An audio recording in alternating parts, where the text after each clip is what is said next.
So hello everyone, welcome back to रेसवा academy, the race of champions. I am Sagar Gupta, your civil engineering faculty. और आज का हमारा lecture number होने वाला है 6। सॉरी, लेक्चर नंबर हमारा होगा 4, चैप्टर नंबर 6। ठीक है, चैप्टर नंबर 6 का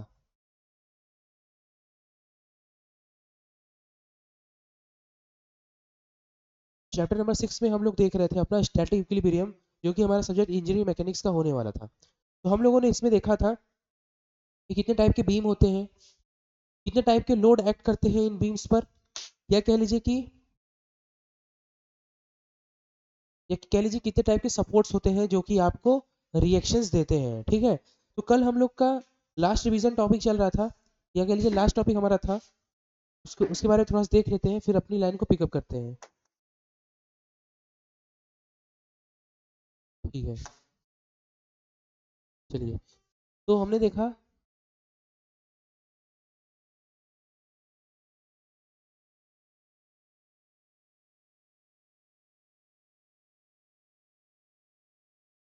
रिवीजन किया था कल का। तो हमने बीम देखा, बीम कितनी प्रकार की होती है, तो हमने बीम को ड्रॉ किया। ठीक है,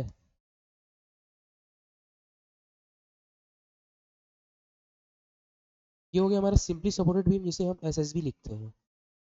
दूसरा हमारा हो जाएगा कैंटिलीवर बीम। ठीक है, कैंटिलीवर बीम को कैसे शो करते हैं, one and fix and other and will be free.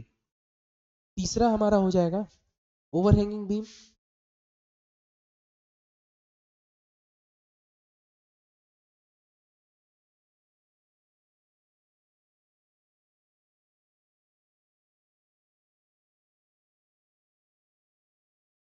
तीसरा हो गया हमारा ओवरहैंगिंग बीम। ओवरहैंगिंग बीम का केस क्या होता है कि दोनों एंड ऑफ बीम, चाहे one end of beam will be overhang at the support, वो क्या रहेगा, ओवरहैंग रहेगा। ये हो गया हमारा ओवरहैंगिंग बीम।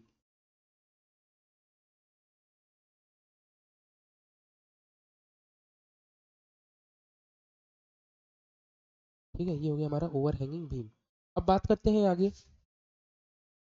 दूसरा टाइप्स ऑफ लोड।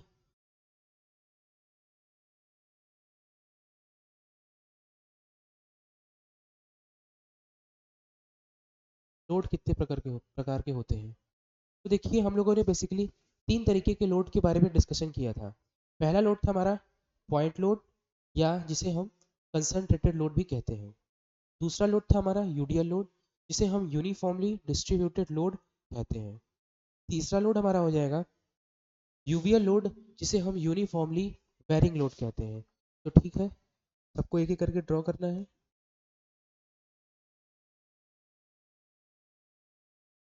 पहला,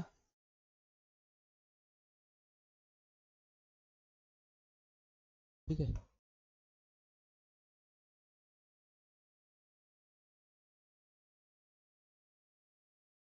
यूडीएल लोड। हालांकि कंसंट्रेटेड लोड या पॉइंट कोई भी कर सकते हैं, पहला नंबर क्या दूसरा नंबर क्या। दूसरा लोड बना देते हैं कंसंट्रेटेड लोड को। जरूरी नहीं है कि लोड सिर्फ सिंपली सपोर्टेड बीम पर ही आएगा, लोड आपका कैंटिलीवर बीम पे भी आ सकता है, लोड आपका कंटिन्यूअस बीम पर भी आ सकता है। ठीक है, तो अभी हम कैंटिलीवर बीम पे पॉइंट लोड या फिर कंसंट्रेटेड लोड बना रहे हैं। ये हो गया हमारा डब्ल्यू किलो न्यूटन। ये हो गया हमारा डब्ल्यू किलो न्यूटन पर मीटर का। मान लीजिए ये बीम आपकी एल मीटर की है, की लेंथ जो है एल मीटर है। ठीक है, ये भी बीम हमारा एल है, लेंथ। तीसरा, तीसरा भी बनाते हैं कैंटिलीवर पे ही, क्या कह लीजिए ओवरहैंगिंग पे बनाते हैं।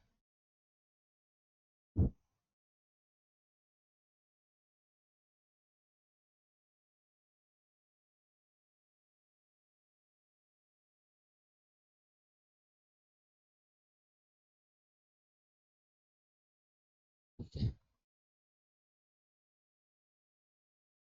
ये हो गई हमारी ओवरहैंगिंग बीम।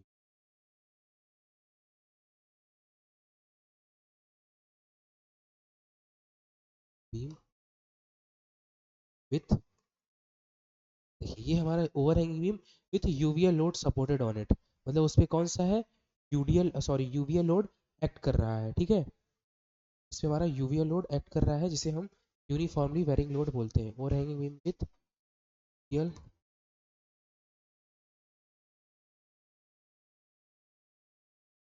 बेरिंग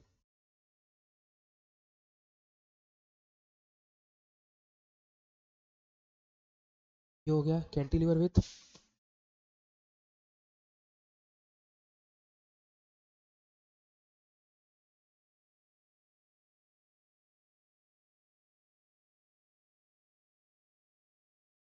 कंसंट्रेटेड और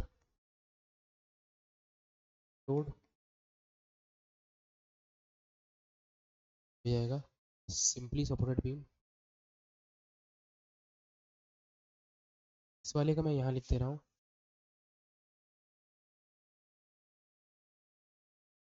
ठीक है, सपोर्टेड बीम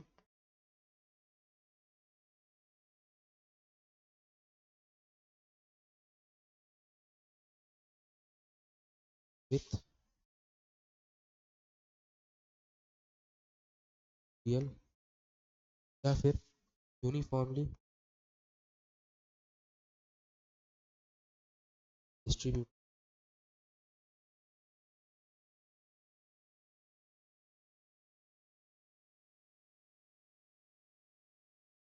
ऑन। ये हो गया हमारा टाइप्स ऑफ लोड का, टाइप्स ऑफ लोड के बारे में। अब बात करते हैं हम लोग आज के टॉपिक के बारे में, जो कि हमारा हो जाएगा रिएक्शन।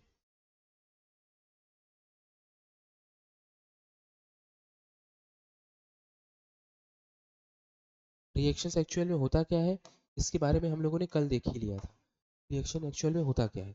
रिएक्शन मतलब बेसिकली वो लोड या वो स्ट्रक्चर जो कि लोड को रेजिस्ट करता हो या फिर जितनी मात्रा में उसको रेजिस्ट करता हो ताकि आपका स्ट्रक्चर इक्विलिब्रियम में मेंटेन हो, ठीक है। तो ये हमारा रिएक्शंस है। तो हमारे सपोर्ट कितने प्रकार के होते हैं? जो भी रिएक्शंस होते हैं वो सपोर्ट के द्वारा दिए जाते हैं। All the reactions are given by the supports, ठीक है, which are used to fix the structure in a general way, ठीक है। अब यहाँ लिखेंगे टाइप्स ऑफ सपोर्ट के बारे में।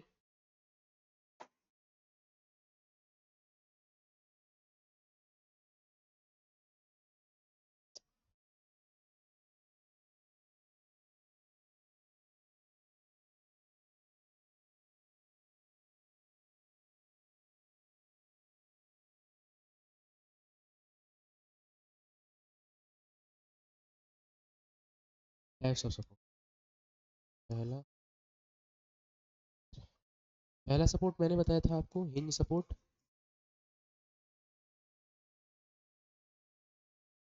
दूसरा रोलर।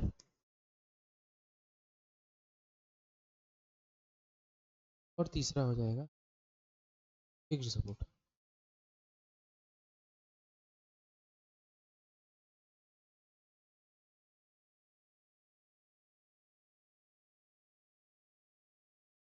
ठीक है, फिक्स्ड सपोर्ट, ये सारे सपोर्ट होते हैं जो कि आपको रिएक्शन प्रोवाइड करते हैं। रिएक्शन के बारे में आगे देखते हैं।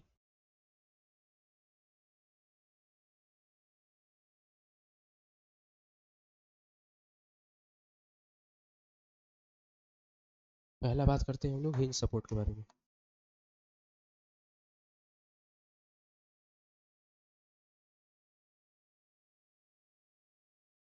हिंज सपोर्ट क्या होता है?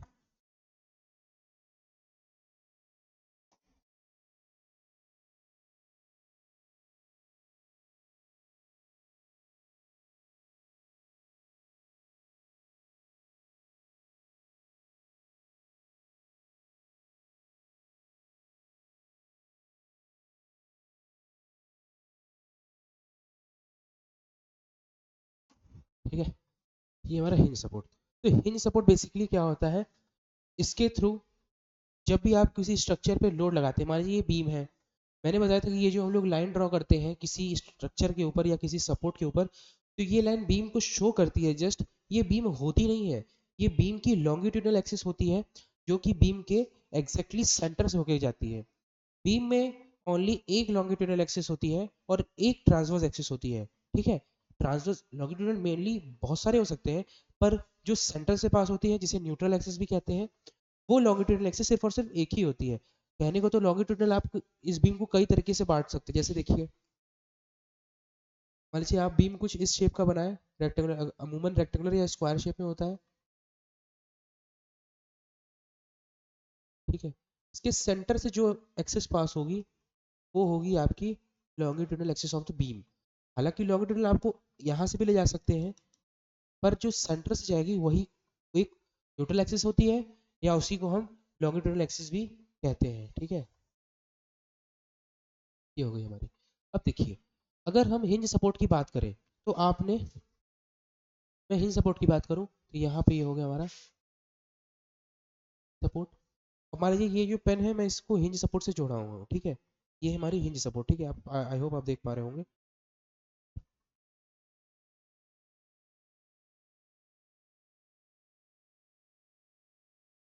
चलिए ठीक है।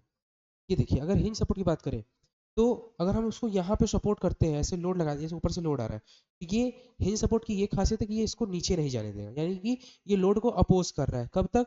जब तक कि इसकी स्ट्रेंथ उस लोड के इक्वल मेंटेन्ड है, जब तक वो इक्वल, या कह लीजिए जितनी लोड को वो सहन कर सकता है उतना लोड हम लगा रहे हैं, तो ये इसको बियर कर ले रहा है, इसको ब्रेक होने नहीं दे रहा है। अब यही लोड है या यही बीम है, ठीक है। अब इसको हम इस डायरेक्शन में, ठीक है, हॉरिजॉन्टल डायरेक्शन में इसको पुश या फिर पुल कर रहे हैं, तो ये इसको इस डायरेक्शन में भी जाने नहीं दे रहा है। देखिए ये है, इसको मैं ऐसे पुश कर रहा हूँ, ये इसको इस डायरेक्शन में जाने नहीं दे रहा है, या इसको पुल कर रहा हूँ तो भी इसे इस डायरेक्शन में जाने नहीं दे रहा है। अब बात करनी है मोमेंट की। अगर हम बीम पे यहाँ पे ऐसे लोड लगाते हैं तो ये बीम जो है ऐसे गिर जाएगा। गिरने का इन द सेंस कि अगर ये है तो अगर हम इस पे एंड पे लोड लगाते हैं, आप देखिए ये मुड़ जा रहा है। ये इतना ज़्यादा रिजिडली फिक्स नहीं है कि ये मोमेंट को रेजिस्ट कर पाए। तो जितनी अमाउंट या जितनी जितनी क्वांटिटी को, जितने जितने फोर्सेस को हमारा स्ट्रक्चर या सपोर्ट रिएक्ट, उसके अगेंस्ट रिएक्शन देता है या उसको रेजिस्ट करता है, उसे हम रिएक्शंस बोलते हैं। तो हमारा हिंज सपोर्ट के केस में बेसिकली दो तरह के रिएक्शन आएंगे। पहला रिएक्शन वर्टिकल, जिसे हम आरवी कहेंगे, और दूसरा रिएक्शन हॉरिजॉन्टल, जिसे हम आरएच कहेंगे, हॉरिजॉन्टल रिएक्शन। इसमें एक रिएक्शन नहीं आएगा जिसे बोलते हैं मोमेंट, ठीक है। अब इसका नाम रख देते हैं यहाँ पर पॉइंट ए, इस पॉइंट हिंज पॉइंट का या इस सपोर्ट का ही नाम कर देते हैं ए। तो मोमेंट एट ए जीरो आएगा। क्यों? क्योंकि ये रेजिस्ट नहीं कर पा रहा है किसको? लोड को, या फिर लोड के द्वारा जो मोमेंट एक्ट कर रहा है बीम पे उस चीज को, ठीक है। ये हो गया हमारा। तो देखिए बेसिकली किसी भी सिस्टम को, हम लोग बीम की बात करें तो हम लोग बीम की बात करेंगे, किसी भी बीम को इक्विलिब्रियम में मेंटेन रहने के लिए थ्री कंडीशन ऑफ इक्विलिब्रियम को फॉलो करना होता है। यहाँ लिखेंगे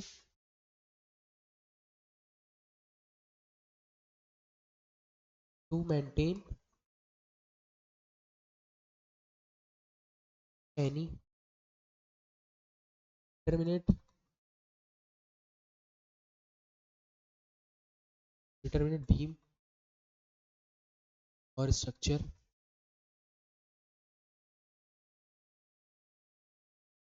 we have the following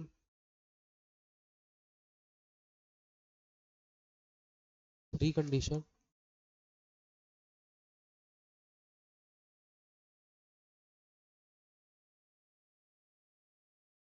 to maintain it in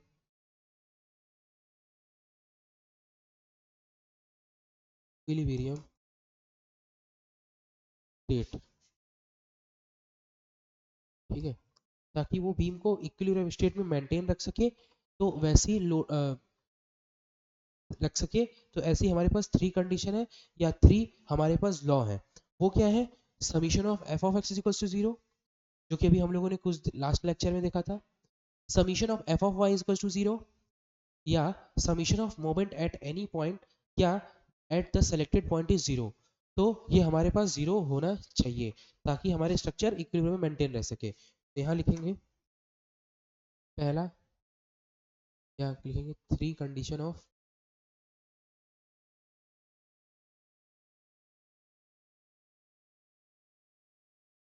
equilibrium state.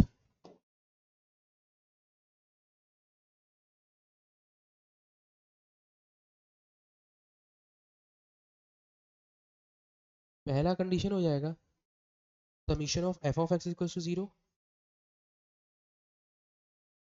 दूसरा समीशन ऑफ, या इसको अलजेब्रिक सम भी कह सकते हैं, summation of F of Y equals to 0। तीसरा मोमेंट, मैंने बोला moment at selected point is 0। मान लीजिए मैंने यहाँ पे सेलेक्टेड पॉइंट ए रखा है, तो moment at selected point A equals to 0।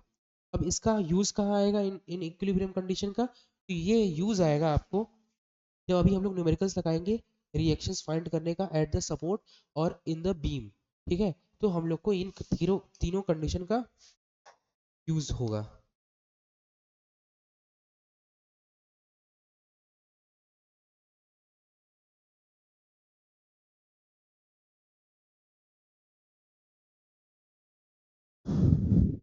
ठीक है, ये हो गया हमारा। अब बात करते हैं, पहला हो गया हिंज सपोर्ट, दूसरा बात करते हैं रोलर सपोर्ट की।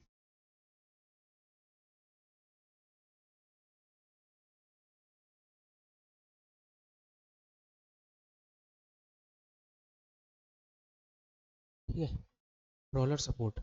तो रोलर सपोर्ट क्या होता है, नाम से समझ में आ रहा है, इसमें कुछ ना कुछ बियरिंग, कुछ ना कुछ रोलर मटेरियल का यूज होगा। तो हमारा रोलर क्या करता है, roller bring the structure in equilibrium state when when the load is in vertical direction or the transverse load is acting upon it। ठीक है,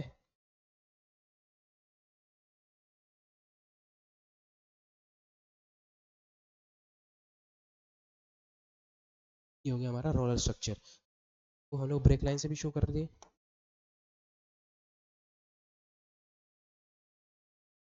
ये ब्रेक लाइन।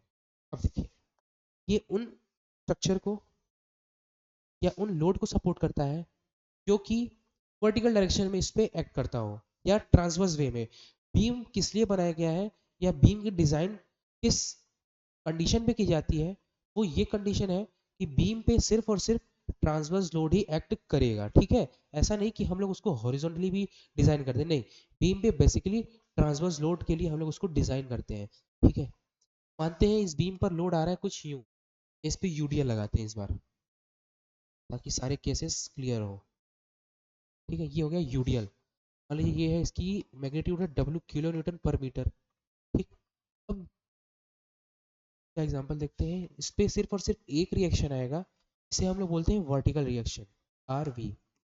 अब इसका बेसिक से एग्जांपल लेते हैं एक,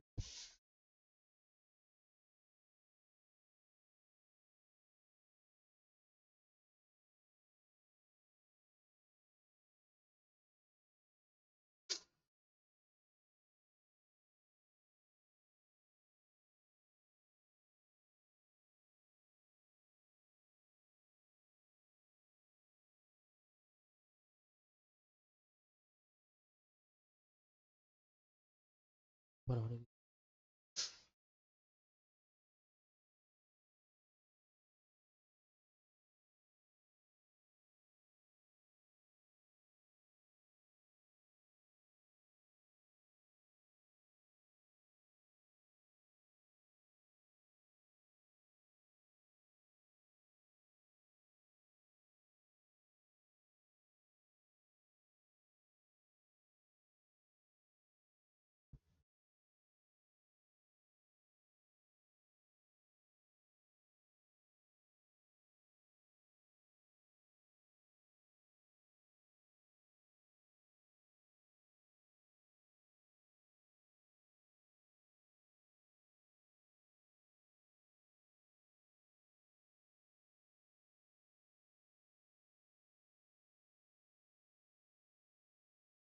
आप देख पा रहे हैं कि कार में व्हील लगी है।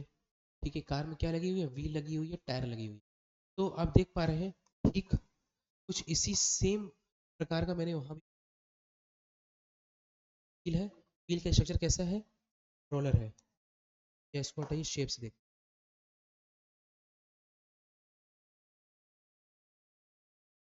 ठीक है, बिल्कुल रोलर शेप का है, या कह लीजिए इसमें रोलर सपोर्ट लगा हुआ है। ये जो रोलर सपोर्ट लगा हुआ है, रोलर क्या करता है, रोलर सिर्फ और सिर्फ वर्टिकल डायरेक्शन में इसको अपोज करता है। जैसे कि अगर ये कार है, कार अपनी वेट मान लीजिए इसकी weight- इस कार की वेट मान लीजिए 1000 टन है, तो ये वर्टिकल डायरेक्शन में ग्रेविटी के थ्रू जो अपना लोड ट्रांसफर कर रहा है ऑनटू द सॉइल, तो ये व्हील ही तो रेजिस्ट कर रहा है, ऐसा तो है नहीं कि कोई और स्ट्रक्चर रेजिस्ट कर रहा है। अब देखिए अगर बात करते हैं ट्रांसवर्स डायरेक्शन की, जैसा कि हिंज में देखा हम लोगों के पास दो रिएक्शन आते हैं।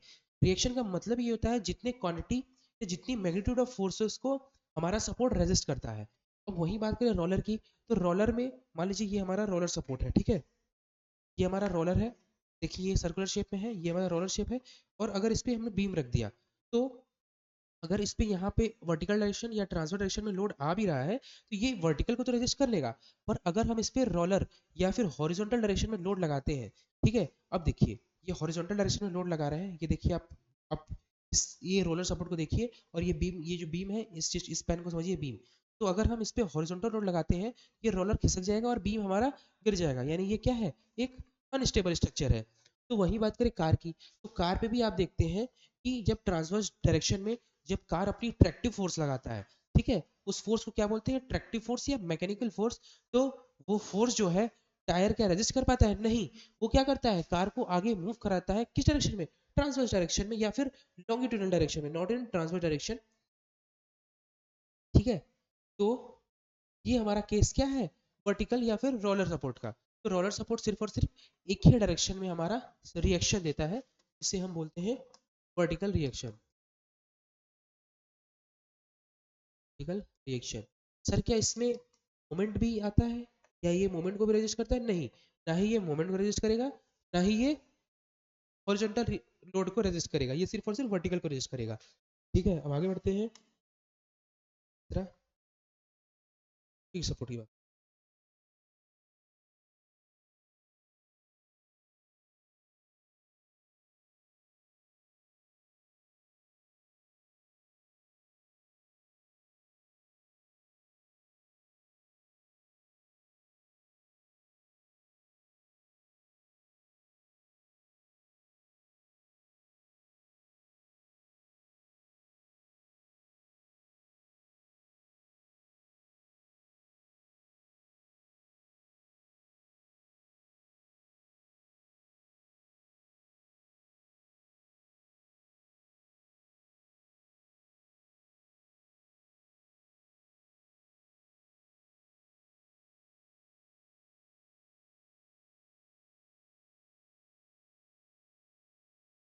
ठीक है, अब देखिए हमारा जो फिक्स सपोर्ट होता है, ये तीनों तरह के लोड को या तीनों तरह के फोर्सेस को रेजिस्ट करता है।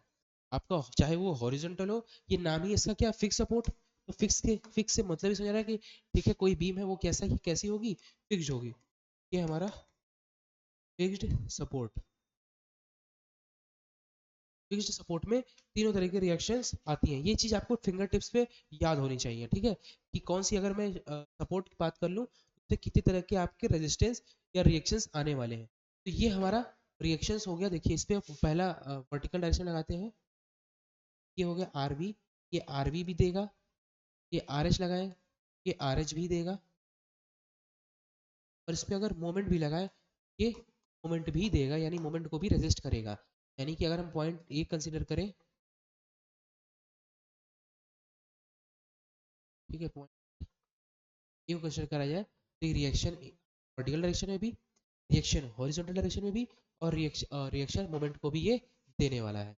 ये हो गया हमारा तीनों तरह के रेजिस्टेंस। बात करते हैं तीनों केसेस को सेपरेटली लिखते हैं, और उनको रिएक्शंस को बगल में उसके साइड में लिख देते हैं, ताकि आपको सिर्फ देखते ही इस चीज़ को याद हो जाए। तो टेबल बनाते हैं,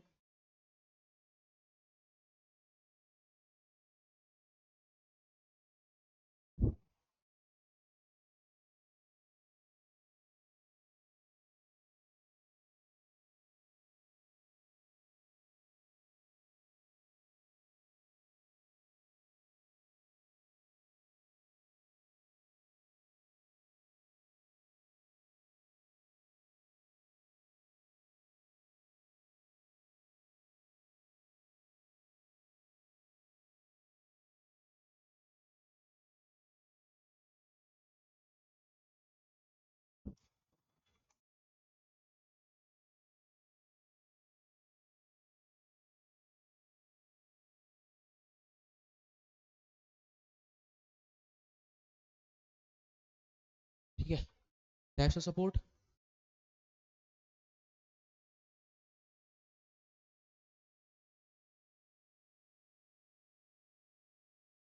रिएक्शन,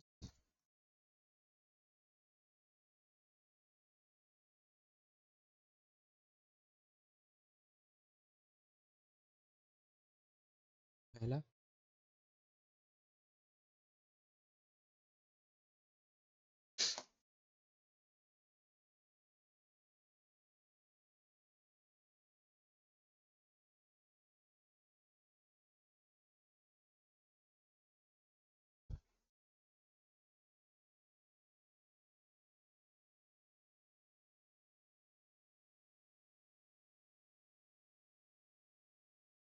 टाइप्स ऑफ सपोर्ट पहला लिखते हैं हिंज सपोर्ट।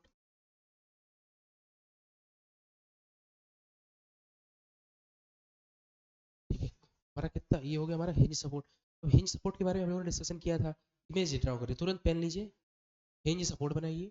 वर्टिकल डायरेक्शन में आएगा तो रेजिस्ट करेगा, हॉरिजॉन्टल डायरेक्शन में आएगा तो भी रेजिस्ट करेगा, but when the moment is acted upon this beam then the beam is not going to resist this moment, तब कि इस पे कोई भी स्ट्रक्चर को लोड को रेजिस्ट नहीं कर पाएगा। ठीक है, हिंज सपोर्ट हो गया।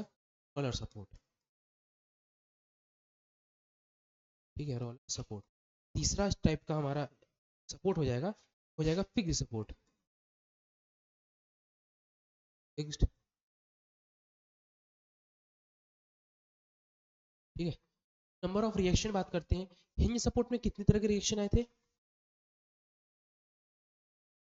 हिंज सपोर्ट में दो ही तरह के रिएक्शंस आए थे, हॉरिजॉन्टल और वर्टिकल। यानी कितने रिएक्शन हो गए? दो, लिखेंगे दो। और रोलर में कितने आए थे? इसमें आए थे, एक मिनट,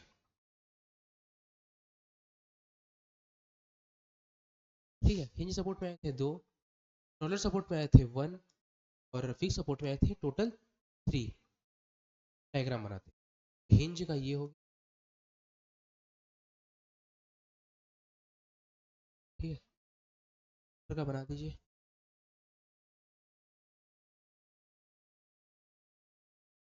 का बना दीजिए, ये हो गया हमारा सपोर्ट का।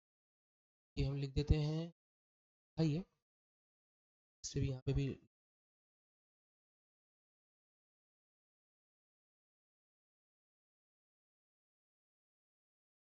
ठीक है, सारे इसको आप याद कर लीजिएगा, कितने तरह के सपोर्ट होते हैं या उनमें कितने तरह के रिएक्शंस आते हैं। ठीक है,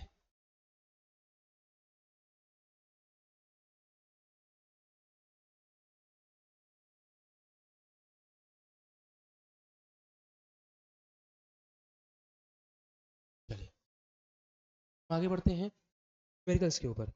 न्यूमेरिकल्स किया जाए, ये आप समझ गए होंगे आई होप। चलिए न्यूमेरिकल्स स्टार्ट करते हैं हम लोग।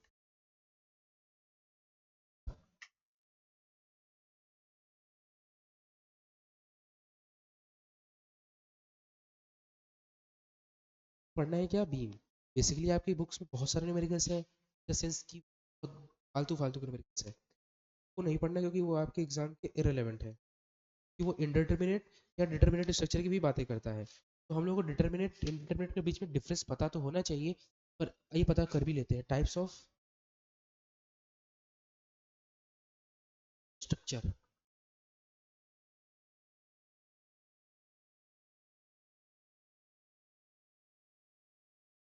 स्ट्रक्चर कितने तरह के होते हैं? ठीक है, स्ट्रक्चर बेसिकली हमारा दो तरीके के होते हैं, पहला होता है डिटरमिनेट, दूसरा होता है इनडिटरमिनेट।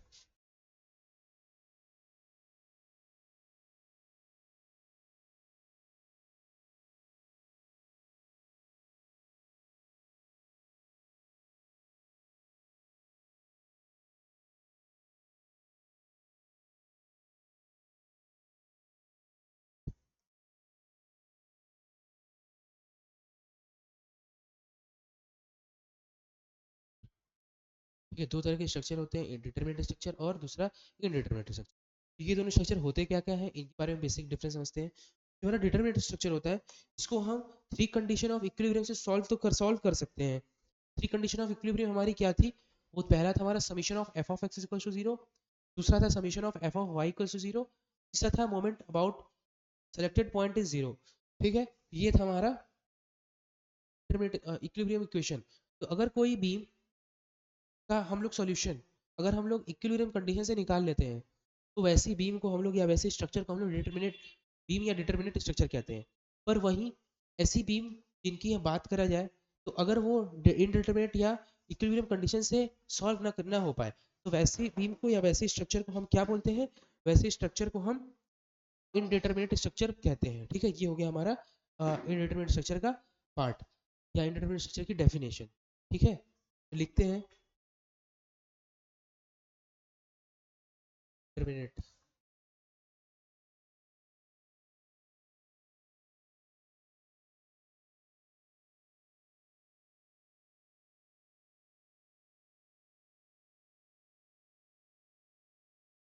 व्हेन बीम या लिखेंगे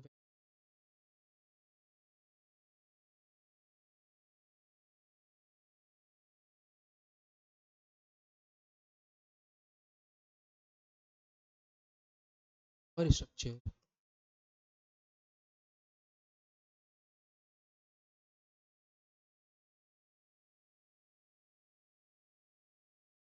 can be obtained solved by three six condition of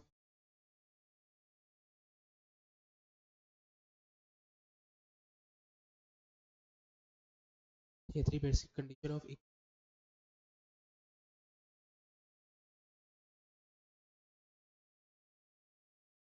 then this type या these type of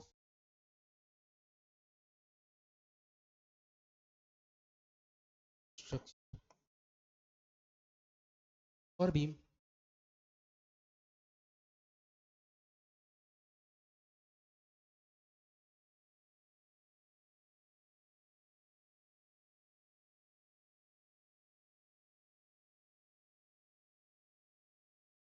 determinate structure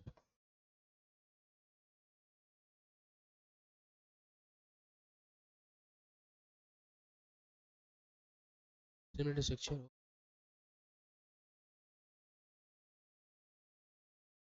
determinate structure की बात करनी है indeterminate की। सर indeterminate स्ट्रक्चर को आप स्क्रीनशॉट ले लीजिए। ठीक है सर, आपने बताया कि इनडिटरमिनेट स्ट्रक्चर को हम लोग इक्विलिब्रियम कंडीशन से या इक्विलिब्रियम इक्वेशन से सॉल्व नहीं कर सकते हैं, तो उसको कैसे सॉल्व करेंगे? तो for this we have another solution जिसे हम बोलते हैं कॉम्पेटिबिलिटी इक्वेशन।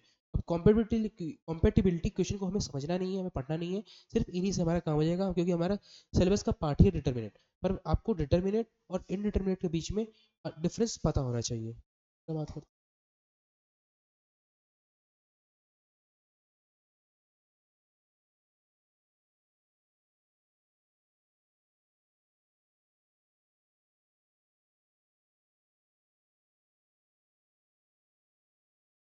इनडिटर्मिनेट स्ट्रक्चर देखेंगे।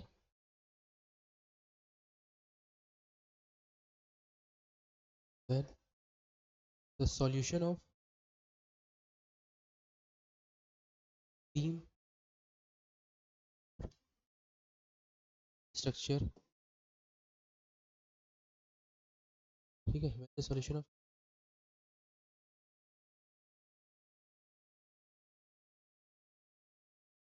of any beam or any structure is या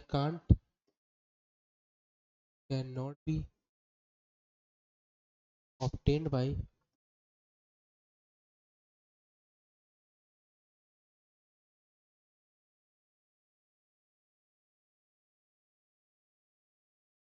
equilibrium equation,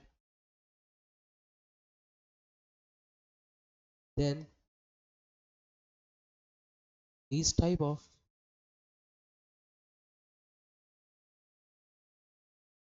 structure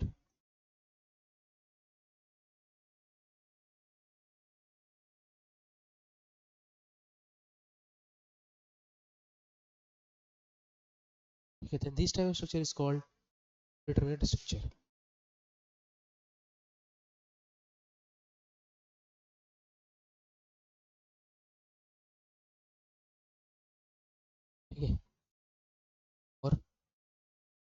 who solve such type of structure or beam, we have equation which is called, ठीक है, जिसे हम क्या कहते हैं, जिसे हम क्या कहते हैं, which is called compatibility equation. Compatibility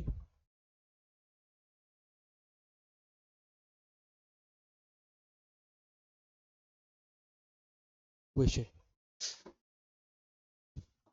ये हो गया हमारा compatibility equation या indeterminate स्ट्रक्चर के बारे में. ये हो गया हमारा नेक्स्ट पॉइंट. अब हमारा नेक्स्ट पॉइंट है, नेक्स्ट थ्योरी इस चैप्टर की, फिर उसके बाद हम सीधे न्यूमेरिकल्स पे जंप कर जाएंगे, हमारा न्यूमेरिकल्स आ जाएगा. Free body diagram. ये फ्री बॉडी डायग्राम क्या होती है, या फ्री बॉडी डायग्राम को बनाया कैसे जाता है. फ्री, ठीक है, फ्री बॉडी डायग्राम से हम शॉर्ट फॉर्म एफबीडी भी कहते हैं.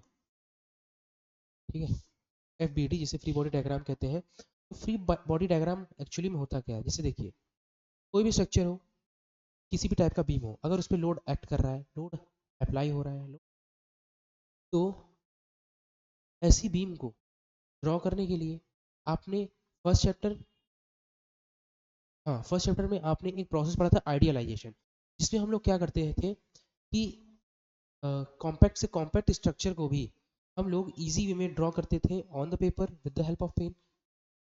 ठीक है, ड्रॉ करते थे विद द प्रोसेस, जिसे क्या करते थे आइडियलाइजेशन. उसमें हम लोग करते क्या थे, सारे सारे कॉम्पैक्ट स्ट्रक्चर को हम लोग हटा देते थे और उस पर जितने लोड एक्ट कर रहे हैं उनको लगा देते थे. ठीक है, तो आइए वैसे ही फ्री बॉडी डायग्राम का प्रोसेस क्या है उसको लिख लेते हैं. पहले लिखेंगे सेलेक्ट स्टेप वन,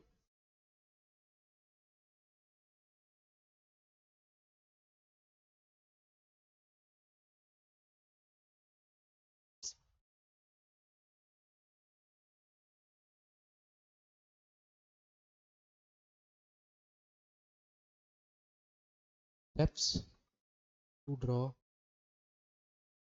एफबीडी. हमारा पहला स्टेप क्या है,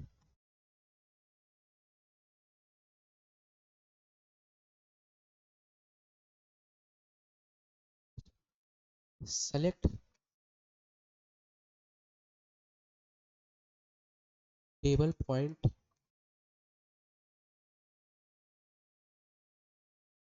टू द सिस्टम.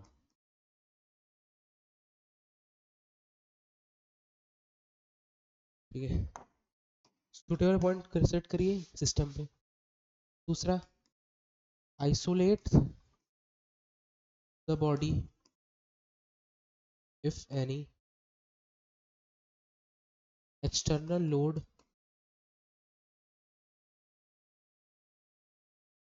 is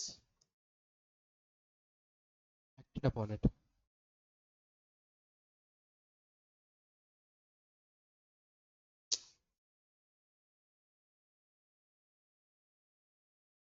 ठीक है, बॉडी को आइसोलेट कर दीजिए जब तक कि उस पर any external load is applied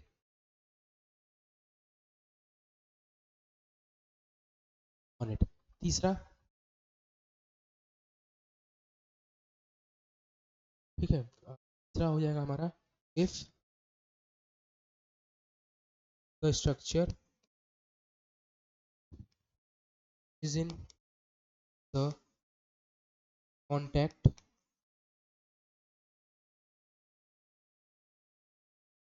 ठीक है, अगर स्ट्रक्चर आपका कॉन्टैक्ट में है with the,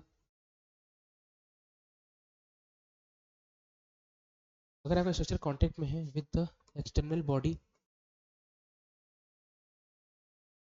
external body, external support,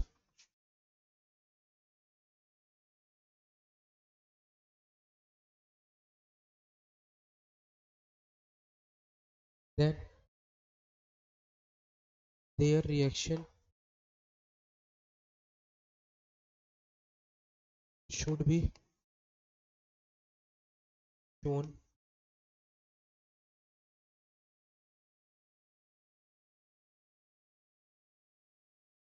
ठीक है, reaction should be shown in place of body.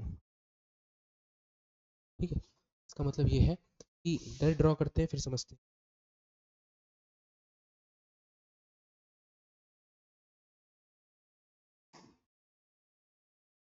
ठीक है, पहले डेफिनेशन ही समझ लेते हैं। यहाँ क्या लिखा है, कोई select suitable point into the system, कोई एक सुटेबल सिस्टम में पॉइंट सेलेक्ट करिए। ठीक है, पॉइंट सेलेक्ट करने के बाद फिर isolate the body if any external load is acted upon it. Isolate करिए बॉडी को, आइसोलेट का मतलब होता है फ्री करना। ठीक है, फ्री करना इन द सेंस कि जैसे मान लीजिए कि क्लास अभी चल रही है, क्लास अभी चल रही है, क्लास खत्म होने के बाद आप क्या हो गए, फ्री हो गए, आइसोलेट हो गए। ठीक है, हॉस्पिटल में थे आप, हॉस्पिटल से डिस्चार्ज हो, उसे आप आइसोलेट करना बोलते हैं। तो अब बॉडी पे अगर कोई एक्सटर्नल लोड लग भी रहा है तो उसको आप आइसोलेट कर दीजिए, बॉडी पे उस लोड को हटा दीजिए और उसे सिर्फ और सिर्फ एक डिनोशन पॉइंट से शो करिए। तीसरा कि अगर कोई आपका सिस्टम है, अगर वो किसी सपोर्ट से अटैच है तो उस सपोर्ट को भी हटा दीजिए, और जो सपोर्ट के द्वारा या by that support any reaction is acting on it, या कोई भी रिएक्शन आ रही है तो उस रिएक्शन को भी आप शो करेंगे विदाउट रिप्लेसिंग दैट फोर्स। आपको उस फोर्स को रिप्लेस नहीं करना है, सिर्फ और सिर्फ बॉडी को ही रिप्लेस करना है। ठीक है, यहाँ देखते हैं, मान लीजिए कुछ ये लिया हमने,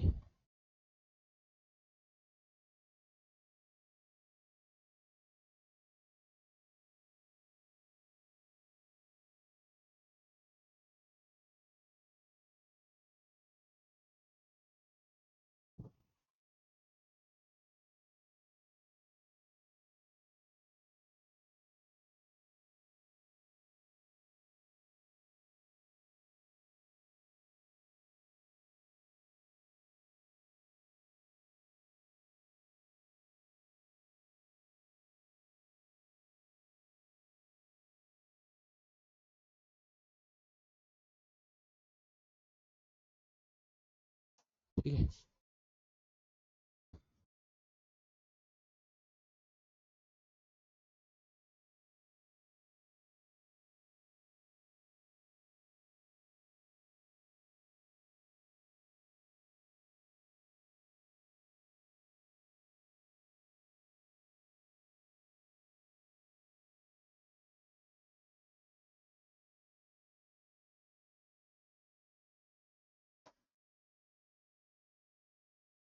अब देखिए ये कोई सिस्टम थी, अभी सिस्टम पे हमने क्या किया कि हमने एक सुटेबल पॉइंट सेलेक्ट किया, मान लीजिए हमने इस बड़े वाले सर्कल को सेलेक्ट किया, ना कि इस छोटे वाले को।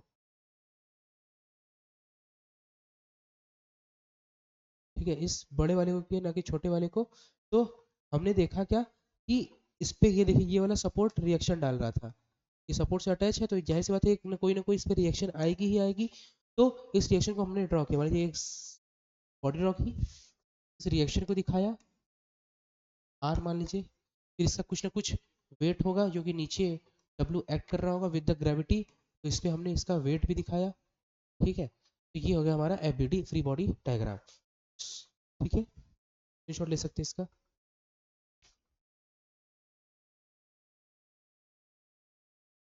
ठीक है, तो ये हमारा जो हमारा चैप्टर 6 था स्टैटिक इक्विलिब्रियम, इसमें हम लोगों ने सारी की सारी थ्योरीज वगैरह देख ली हैं, सारे के सारे कॉन्सेप्ट देख लिए हैं। नेक्स्ट लेक्चर में हम लोग इसके न्यूमेरिकल्स देखेंगे, फिर अपना नेक्स्ट चैप्टर जो कि हमारा चैप्टर 7 है फ्रिक्शन, उसको स्टार्ट करेंगे। ठीक है, मिलते हैं नेक्स्ट वीडियो में। Thank you for today.